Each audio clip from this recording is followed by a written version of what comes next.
Bonjour, je suis Xavier Marquis, directeur créatif sur le projet Rainbow Six Siege. Nous allons répondre à vos questions et c'est un vrai plaisir. And I'm Andrew Witz, game designer of Rainbow Six Siege. We'll be answering all of your questions that you've been asking us. Sayam Farihi asks, how many maps will there initially be? There will be 11 maps at launch with 2 variations, both day and night versions. So you can play both of those across all game modes, including all of the modes in Terrorist Hunt. Tristan Oates asks, how large are the maps? Are there any that contain multiple buildings, like 2 or 3 houses? Some maps are bigger than others. The ones we've shown so far are kind of our small, medium-sized maps. The medium size being a consulate is quite bigger than the others.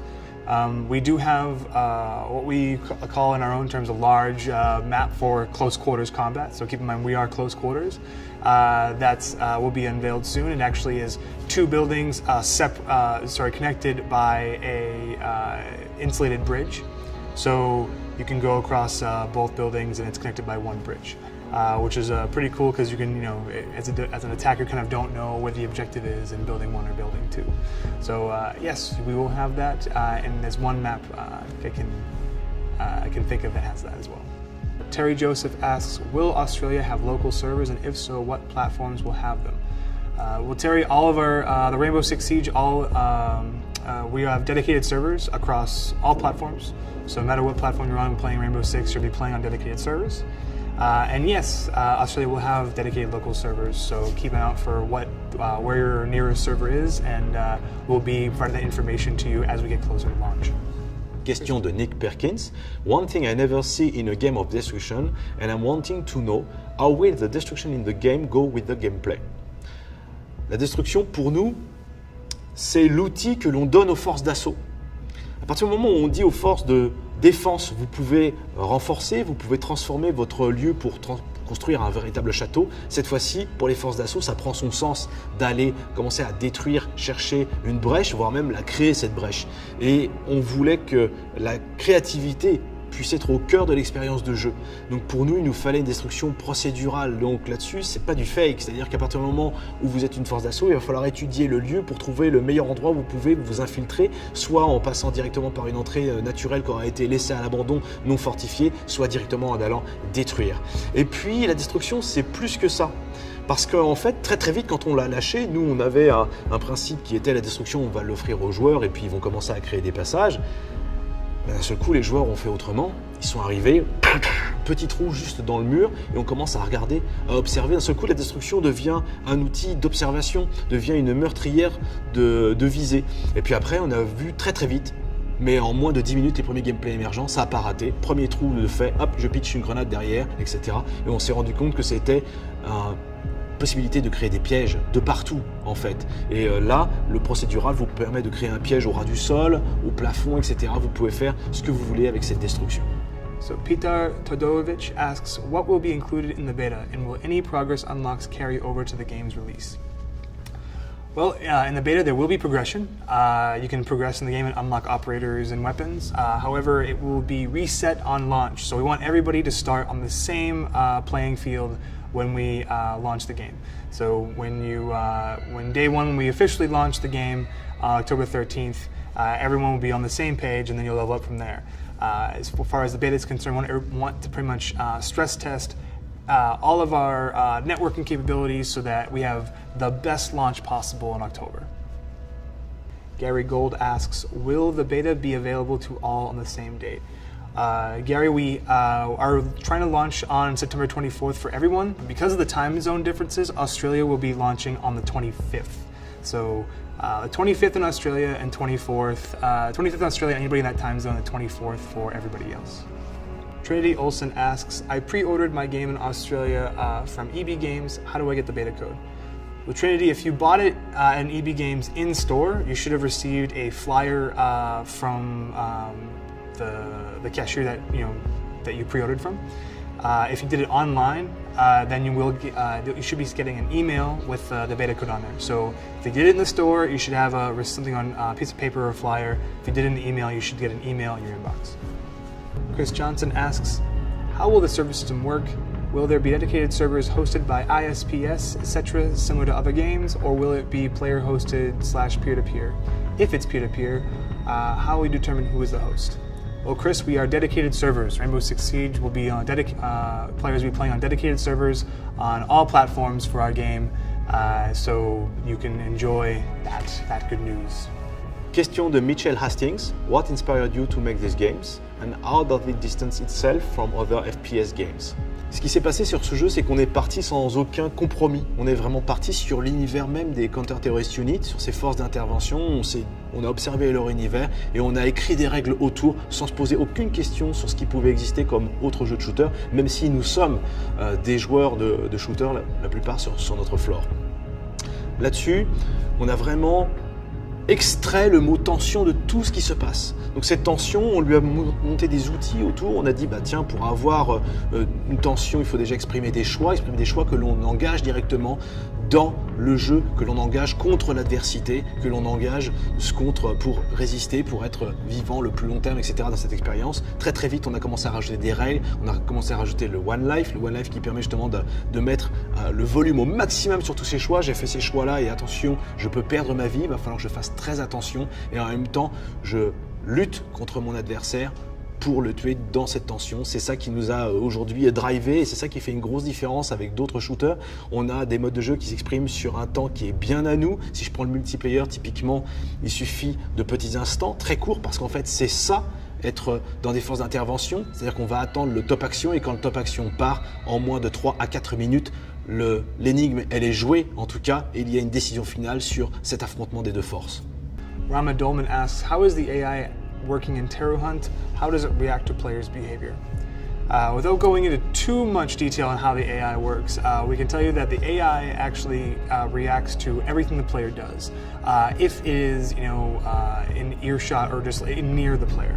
So if a player is shooting a gun that's not suppressed outside with a fully automatic weapon in the air, the AI will hear that and come find you because they want to take you out.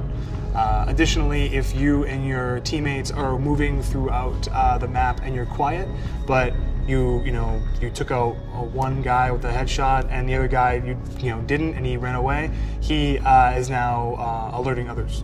So they react to you. So you pretty much do an action in the world, and if they hear you or if they notice you, they will react accordingly depending on what archetype they are and also what strategy they're going to enable. We have an AI strategy manager that kind of enacts AI strategies to kind of outwit you and take you out. So they'll be doing a few things to counteract whatever you're doing in the map. So that's a little bit condensed version of what the AI is totally doing in the game. Steve Milosevsky asks, can you give a description of what main weapons will be appearing in the game and also if the weapons will be subject to only one operator or be able to use through multiple operators? So there's some weapons like the Dragunov SVU, which is locked only to Glaz, our Spetsnaz attack operator, who is the sniper. So only that operator has that weapon. However, there are different pools of weapons that we have that are available to each CTU. So the attackers mainly are the masters of mid to long range combat with some breaching examples in there. So you have the attackers are masters of long range combat, so they have designated marksman rifles and assault rifles and some breaching shotguns. The defenders are the masters of the indoors, so for them it's all about weapons that take you down very quickly and in a visceral way. So they're about shotguns and they're about submachine guns and some compact assault rifles. There's over 30 weapons we've announced in the game so far. We still have a few to announce later on. So right now we can say we have over 30, and there will be more. So again, we have weapons that one weapon is locked, but mostly you can use them across attack or defense and within each CTU. Aaron Cabe asks, will damage and accuracy reduce while moving? Similar to that in some other popular first-person games with terrorist and counter-terrorist forces. So to answer your question, Aaron, we have gun damage will actually not be penalized when you're moving. Gun damage is based on where you fire and at what distance you hit your target. We're going to maintain that like other first-person shooter games, is that damage drop over distance. So the further you are away from your target, the bullet is, 50 meters, it's going to be less damage than if you were right next to somebody and you shot. As far as accuracy, yes, we do reduce your accuracy while you are moving in hip fire. So when the gun is in your hip and you're running or moving moving very quickly, then there's an accuracy penalty in terms of the crosshair grows on screen. The slower you move, or if you don't move and you're crouched or you're prone, you get more accurate because you have more support on your body as you in those different stances. So yeah, no damage penalty when moving, but yes, we do have an accuracy penalty. Alec Young asks, will each side have weapons restricted to their side, or will all weapons be available for players regardless of team? Weapons are divided firstly based on side. So whether you're an attacker or defender, you have a different library of weapons available to you. Secondly, how we divvy up weapons is based on your CTU, your counter-terrorist unit. So whether you're an SAS have different weapons than GIGN have different weapons than GSG9, and so on and so forth. As far as the attacker versus defender, when you're an attacker, you're kind of the master of mid to long range combat, so assault rifles, designated marksman rifles. When you're a defender, you're the master of the indoor combat, the very, very, very close quarter, because as a defender, you've created this stronghold, and you're the master of your own domain. So we want to give you weapons that really, really sing in close, tight quarters in the environment that you created. So that's how we're divvying up the weapons right now. There are still some exceptions in there. We have some compact assault rifles on defending side, and we have some shotguns on attacking side. But this is the methodology of how we split up the weapons. Question de Drew Camilleri. Is the game aimed at competitive play / looking at the e-sport integration? Encore beaucoup de questions là-dessus, vraiment beaucoup. Nous, ça nous fait vraiment plaisir en tout cas. On vise très clairement la compétition, on vise très clairement une très grande exigence, que ce soit du gameplay au network, jusqu'à tout ce qui entoure ce gameplay, serveur, etc., fiabilité sur le responsiveness au niveau clavier, pad, souris, etc. Tout ça, on le travaille vraiment très très fort pour être très compétitif. La Paris Sport, on verra, ça c'est vous qui nous le direz. En tout cas, nous on est assez ravis de lire autant de questions et d'avis de vous joueurs dessus depuis l'alpha sur ce sujet-là. Pour nous, c'est un rêve qui se concrétise. Merci beaucoup. Question de Jono Cher. Why should we consider the game a must-have? Aujourd'hui, ce que je peux dire, c'est que ce jeu, il est extraterrestre.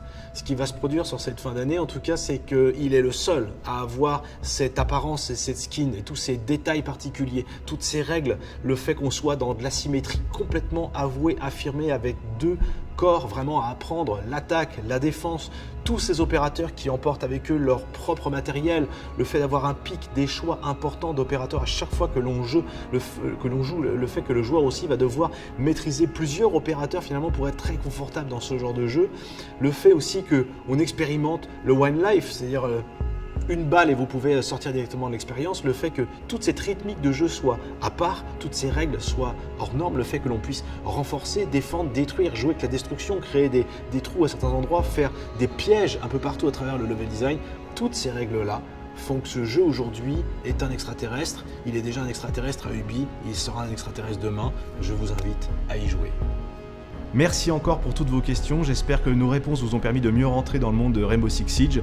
Pour nous, c'était un véritable plaisir de recevoir ce contact avec vous. C'est le tout début, nous faisons nos premiers pas avec vous, la communauté. Merci encore pour votre investissement. Thanks again for all your questions, guys. It's been a lot of fun answering them here.